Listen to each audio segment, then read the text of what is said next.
இறுதி சுற்று அப்படிங்கிற படத்துல அந்த வெற்றி வீராங்கனை தொடர்ச்சியாக சோல்டர்லயே போட்டு நங்கு நங்குன்னு குத்துவாங்க குத்துச்சண்டை வீராங்கனை. அப்படி குத்துனா பாயிண்ட் கிடைக்காது அப்படிங்கிறது தெரியும். ஆனால் கடைசியில் எதிரியை வீக் ஆக்குவதற்காகத்தான் அவங்க இந்த சம்பவத்தை பண்ணியிருக்காங்கங்கிறது கடைசியில் அவங்க ஜெயிச்சதற்கு பிறகுதான் புரியும். அதே மாதிரி ஈரான் தொடர்ச்சியாக மத்திய கிழக்கில் இருக்கக்கூடிய யுஎஸ்னுடைய ரேடார்களை குறிவைத்து தாக்குவதற்கு பின்னாடி இருக்கக்கூடிய காரணம் என்ன? ஈரான்ல கடல் நீரை குடிநீராக மாற்றக்கூடிய அந்த பிளான்ட் இருக்குல்ல, அதன் மீது அமெரிக்கா நடத்தி இருக்கக்கூடிய தாக்குதல் தொடர்ச்சியாக வெவ்வேறு பிளான்ட் மீது பிளான் வச்சு தாக்குறதுக்கு பின்னாடி இருக்கக்கூடிய காரணங்கள். குவைத்து, பக்ரைனு, சவுதி அரேபியா இதெல்லாம் தாக்கப்பட்டுக்கிட்டு இருக்குங்கிறது உங்களுக்கு தெரியும். ஆனா நார்வே அப்படிங்கிற நாடு, ஓஸ்லோங்கிற ஒப்பந்தம், அந்த ஓஸ்லோ அப்படிங்கிற இடத்துல நடந்து இருக்கக்கூடிய தாக்குதலை ஈரான் எதற்காக செஞ்சாங்க? இதுக்கு பின்னாடி இருக்கக்கூடிய சர்வதேச அரசியல் என்ன? டீட்டெயில்டாக பேசுவோமா?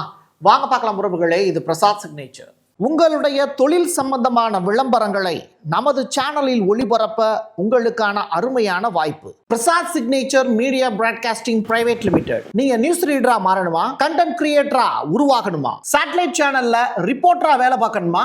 டாக்குமெண்ட்ரி மேக்கிங்ல இருந்து ஜேர்னலிசம் பற்றிய முழுமையான பயிற்சி பெற உங்களுக்கான அருமையான வாய்ப்பு. எங்களை தேடி வாங்க. ஆன்லைன் மற்றும் நேரடி பயிற்சி வகுப்புகளும் சர்டிபிகேட் கோர்ஸாவை கத்துத்தரும். மீடியா துறையில் 10 ஆண்டுகளுக்கு மேல அனுபவம் உள்ளவர்கள் பயிற்சி கொடுப்பார்கள். வாய்ஸ் ஓவர் தொடங்கி வாய்ஸ்லெஸ் பீப்புளுக்காக உங்களை சிறந்த ஜேர்னலிஸ்டா உருவாக்க வேண்டியது எங்களோட பொறுப்பு. ஸ்கூல்ஸ் அண்ட் காலேஜஸ்ல ஜூனியர் ஜேர்னலிஸ்ட்ங்கிற பேர்ல ஒர்க் ஷாப்பும் கண்டக்ட் பண்ணி கொடுக்கிறோம். மோட்டிவேஷனல் ஸ்பீக்கரா கடந்த 15 ஆண்டுகளா கல்வி நிறுவனங்களுக்கு நிகழ்ச்சிகளும் நடத்தி தரோம். தொடர்புக்கு 9944790333 94493594 prasadsignature@gmail.com. தென்னிந்தியாவின் கட்டடக்கலை ராஜாக்கள் creator constructions and north west interiors. உங்களோட கனவு இல்லத்தை பிரம்மாண்டமா கட்டி கொடுக்குறாங்க கிரியேட்டர் கன்ஸ்ட்ரக்ஷன்ஸ். அதோட கட்டி கொடுத்த வீட்டை இன்டீரியர் பண்ணி அழகாக்குறாங்க நார்த் வெஸ்ட் இன்டீரியர்ஸ். தொடர்புக்கு 72907991. வித்தின் 4 hours நம்மெல்லாம் தூங்கிட்டு இருக்கக்கூடிய அந்த நேரத்தில் ஈரான் நடத்தி இருக்கக்கூடிய தாக்குதல் 3 முக்கியமான நாடுகள் மீது நடத்தினாங்க. அதில் 1 பக்ரைன், 2வது குவைத்து, 3வது சவுதி அரேபியா. அப்போ துபாயெல்லாம் அடிக்கலையா அப்படின்னு கேட்டால் அதான் போன வீடியோலே சொல்லிட்டேனே. பக்ரைனில் அமெரிக்க துருப்புகளுடன் ஹயாத் அப்படிங்கிற ஹோட்டல் மீது ஒரு அட்டாக் நடந்திருக்கு.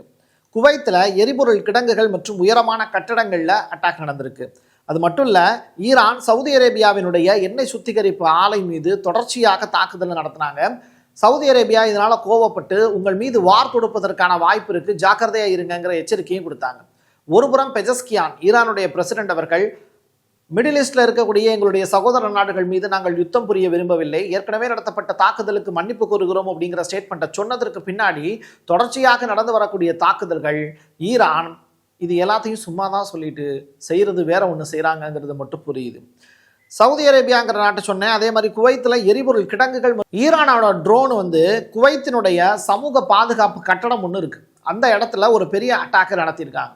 தொடர்ச்சியாக குவைத்தில் நடக்கக்கூடிய அந்த மிக உயரமான கட்டடங்களை அட்டாக் பண்ணக்கூடிய காட்சியை யுஎஸ் மிலிட்டரி பேஸ் இருக்குல்ல, அங்கிருந்து ஒருத்தர் படம் பிடிக்கக்கூடிய காட்சிகளும் அரங்கேறிச்சு. அதே மாதிரி குவைத்தில் இருக்கக்கூடிய விமானப்படை தளம் இருக்குல்ல, அங்கே இருக்கக்கூடிய உயரமான கட்டடங்கள் மீதும் ட்ரோன் அட்டாக் நடத்தியிருந்தாங்க. எதனால திடுதிப்புன்னு இப்படி ஒரு தாக்குதலில் ஈரான் ஈடுபடுறாங்க அப்படின்னு சொல்லி பார்க்கும்போது, அந்த இடத்துல அமெரிக்காவினுடைய ரேடார்கள், அதிநவீன ரேடார்கள் இருக்கு. சரி, இந்த ரேடார்களுடைய தேவை என்ன அப்படின்னு சொல்லி செக் பண்ணி பார்க்கும்போது, நீங்கள் ஏர் டிஃபென்ஸ் சிஸ்டம் அப்படிங்கிற ஒரு ஆப்ஷன் கேள்விப்பட்டிருப்பீங்க. அந்த ஏர் டிஃபென்ஸ் சிஸ்டம் அப்படிங்கிறது ஒரு மிசைல் எதிரி நாட்டில் இருந்து வருது அப்படின்னா அது வான்வெளியில் வரும்போதே இந்த ஏர் டிஃபென்ஸ் சிஸ்டத்தில் இருக்கக்கூடிய ரேடார் அதை ஈஸியாக சென்ஸ் பண்ணி அது எத்தனை கிலோமீட்டர் ஸ்பீடில் வருது, இங்கேருந்து ஒரு மிசைல் அனுப்பிச்சோம் அப்படின்னா அதை ஈஸியாக அட்டாக் பண்ணிட முடியுமான்னு சொல்லிட்டு அந்த டயத்தை கால்குலேட் பண்ணி ஸ்பீடை கால்குலேட் பண்ணி இங்கேருந்து ஒரு மிசைலை அனுப்பும். இதுக்கு ரொம்ப ரொம்ப பயன்படக்கூடியது தான் ரேடார். அந்த வகையில் ரஷ்யா கிட்டையும் சீனா கிட்டையும் இருந்தும் ஏகப்பட்ட ரேடார்களை ஈரான் வாங்கி வச்சுருக்காங்க. ஈரானுடைய ரேடார்களை உடைத்ததாக எங்கேயும் செய்திகள் நீங்கள் படிச்சிருக்க மாட்டீங்க. ஆனால் அமெரிக்காவினுடைய தாடு ஏவுகணை, மிக முக்கியமான ரேடார் கட்டமைப்புகள் எல்லாத்தையுமே ஈரான் அடித்து உடைச்சிட்டாங்க. அப்படின்னா ஏர் டிஃபென்ஸ் சிஸ்டத்தை ஃபெயிலியர் ஆக்குறது மட்டும்தான் ஈரானுடைய மிகப்பெரிய பிளான். அதுதான் நான் சொன்னேன் ஷோல்டர்லேயே அடிக்கிறது அப்படின்னு. முதல் 1 வாரம் இந்த போரில் ஈரான் சாதித்திருக்கக்கூடிய விஷயங்கள்ங்கிறது ஏர் டிஃபென்ஸ் சிஸ்டத்தை காலி பண்ணுறது தான். ஸோ யூஎஸ்னுடைய ஏர் டிஃபென்ஸ் சிஸ்டத்தை காலி பண்ணிட்டா அவங்க கிட்ட மிசைல் மட்டும்தான் இருக்குமே தவிர அந்த மிசைலை ஏமாற்றி போய் நிலத்தில் அட்டாக் பண்ணிட்டாங்க அப்படின்னா அது ஈரானுக்கு பெரிய சக்ஸஸாக அடுத்தடுத்த நாட்களில் கொடுக்கறதுக்கு வாய்ப்பு இருக்குன்னு சொல்கிறாங்க. கோஹத், ஷோரன் அண்டு கராச் இந்த மாதிரியான லாங் ரேஞ்ச் மிசைலை இப்போ ஈரான் கையில் எடுத்திருக்காங்க. நான் நேற்றைய தினமே சொல்லியிருந்தேன், 2 ஆயுதங்கள் லாங் ரேஞ்ச் மிசைலை ஈரான் இன்று இரவுக்கு மேலே பயன்படுத்த போகிறாங்க அப்படின்னு. சரியாக இந்த போர் ஆரம்பித்து 7 நாள் முடிஞ்சிருக்கு. இந்த 7 நாளில் ஈரானுக்கும் அமெரிக்காவுக்கும் இஸ்ரேலுக்கும் இடையில ஒரு பெரிய வார் அப்படிங்கிறது மும்முனை போட்டியாக தான் இருக்குது. மற்ற நாட்டினுடைய உதவி அப்படிங்கிறத இந்த 3 நாடுகளுமே பெரிய அளவில் கேட்கல. இருந்தாலும் யூரோப்பா அமெரிக்காவுக்கு சப்போர்ட்டாக வராங்க, சீனாவும் ரஷ்யாவும் சப்போர்ட் பண்ணுறேன் அப்படின்னு சொன்னால் கூட வடகொரியாவினுடைய ஹெல்ப் ஈரானுக்கு கிடைக்குது அப்படின்னா கூட அவங்க அதை வேண்டான்னு தான் சொல்லியிருக்காங்க. ஸோ இது ஒரு பிராந்திய போராகவோ உலக போராகவோ மாறிவிடக்கூடாதுங்கிறதுல எல்லாரும் கான்சியஸாக இருக்காங்க. ஆனால் இதில் அணு ஆயுதங்கள் பயன்படுத்தப்பட்டது அப்படின்னா அமெரிக்காவுக்கே வெற்றி கிடைக்கும் அப்படின்னு சொல்லக்கூடிய உலக போர் வல்லுநர்களும் இதை பேசிக்கிட்டு தான் இருக்காங்க. போரினுடைய 9வது நாளில் இப்போது அமெரிக்காவினுடைய அதிபர் டொனால்டு ட்ரம்ப் அவர்கள் இறந்து போன உடல்களுக்கு மரியாதை செலுத்துவதற்காக தன்னுடைய மனைவியோடு இராணுவ வீரர்களுக்கு மரியாதை செலுத்துகிறார். இதே மாதிரி நிறைய பணங்கள் வந்துக்கிட்டே இருக்குது, அதுக்கு பூரா வணக்கம் செலுத்திக்கிட்டே இருங்க. 2வது 167 குழந்தைகளும் இறந்து போனதற்கு நாங்கள்லாம் பொறுப்பேற்க முடியாது, அதற்கு ஈரான் தான் பொறுப்பேற்க முடியும் அப்படின்னு சொல்லிட்டு அந்த நாட்டினுடைய போர் பண்ணக்கூடிய மிக முக்கியமான தளபதிகளில் ஒருத்தர் ஹெக்டேட் அவர் ஒரு ஸ்டேட்மெண்ட் சொல்லியிருக்காரு. ட்ரம்ப்பும் ஈரான் தான் அதற்கு காரணம் அப்படிங்கிற ஸ்டேட்மெண்ட்டை சொல்லியிருக்காங்க. ஸோ நியூயார்க் டைம்ஸ் அதுதான் அமெரிக்கா தான் அடித்தாங்க அப்படிங்கிற விஷயத்த சொன்னால் கூட அந்த இனப்படுகொலைக்கு பொறுப்பேற்கிறதுக்கு அமெரிக்கா மறுக்குது. ஈரானை சீர்குலைக்கக்கூடிய ஒரு பெரிய முயற்சி எங்ககிட்ட இருக்குது அப்படின்னு பெஞ்சமின் நெதன்யாகு அவர்கள் மிரட்டல் விடுத்திருக்காரு. அன்கண்டிஷனல் சரண்டர் அப்படிங்கிற வார்த்தையை ட்ரம்ப் அவர்கள் பயன்படுத்துறது மாதிரி நெதன்யாகு அவர்கள் ஒரு வீடியோ வெளியிட்டு, ஈரானியர்களே உங்களை தாக்குவதற்கு நாங்கள் வேறு சில வழிகளை வகுத்திருக்கிறோம், அதனால் எங்களுடைய யூகம் என்னன்னு உங்களுக்கு தெரியாது, அந்த வியூகத்தில் சிக்கிறதுக்கு நீங்கள் தயாராகிக்கோங்க, இது ஒரு சிலந்தி வழி மாதிரின்னு சொல்லிட்டு வி ஆர் ஸ்பைடர்ஸ் அப்படிங்கிற வார்த்தையும் பயன்படுத்தியிருக்காரு. தண்ணி கிடைக்கக்கூடாது யாருக்கு? ஈரானுக்கு. ஆப்கானிஸ்தான்லேருந்து வரக்கூடிய குழாய்களை பிளாக் பண்ணிட்டாங்க. தஜிகிஸ்தான் அப்படின்னு சொல்லிட்டு ஒரு நாடு, அந்த நாட்டில் இருந்து ஈரானுக்கு வரக்கூடிய குழாயும் பிளாக் பண்ணிட்டாங்க. மொத்தம் 9 குழாய் ஈரானுக்கு வெளிநாடுகளில் இருந்து வந்துக்கிட்டு இருக்கு, அதை அத்தனையும் பிளாக் பண்ணிட்டாங்க. இது எல்லாமே அமெரிக்காவினுடைய பக்கா ஸ்கெட்ச். தண்ணி இல்லாமல் எப்படி இவங்க ரொம்ப காலம் போர் பண்ணுவாங்க அப்படிங்கிறத செக் பண்ணி பார்க்குறாங்க. தவிர உப்பு நீரை, கடல் நீரை குடிநீராக்கக்கூடிய திட்டத்தை அதுக்குன்னு சொல்லிட்டு பவர் பிளான்ட்லாம் போட்டு வச்சுருப்பாங்கல்ல, அந்த பிளான்ட் மீது தொடர்ச்சியாக அட்டாக் நடத்திக்கிட்டே இருக்குது அமெரிக்கா. இதை பாதுகாக்கிறதுக்குன்னு ஏர் டிஃபென்ஸ் சிஸ்டம் வைக்கப்பட்டிருந்தாலும் எதிரி நாட்டினுடைய படைகள் தொடர்ச்சியாக ஏகப்பட்ட மிசைலை ஏவும் போது குறிப்பிட்ட அளவு தான் அந்த ஏர் டிஃபென்ஸ் சிஸ்டத்தால் தாங்க முடியுது. அதனால் பவர் பிளான்ட் மீது அட்டாக் நடத்தப்பட்டு நிறையா குழாய்கள் உடஞ்சி போச்சு அப்படிங்கிற தகவல் ரிலீஸ் ஆகிருக்கு. அது மட்டும் இல்லை, எண்ணெய் ஆலைகளில் தொடர்ச்சியாக அட்டாக் நடக்கிறதுனால அந்த எண்ணெய் ஆலைகளில் இருந்து எண்ணெய் கச்சா எண்ணெய் வெளியில் செதறி ஓடக்கூடிய காட்சிகளையும் பார்க்க முடியுது.